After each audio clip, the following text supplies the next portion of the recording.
Kasi meron po yung mga ganun eh. Parang they pay the full tax and will only claim the withholding at the annual part.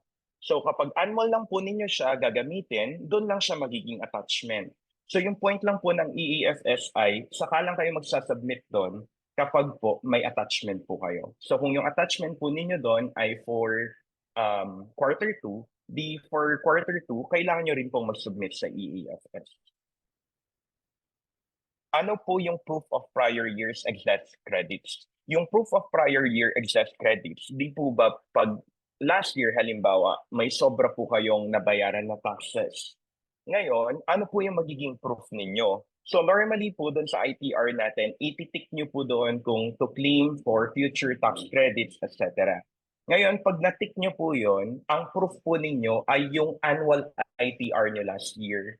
I-attach nyo lang po yung annual ITR nyo last year. Kasi yun po yung proof nyo na may excess tax credits kayo last year.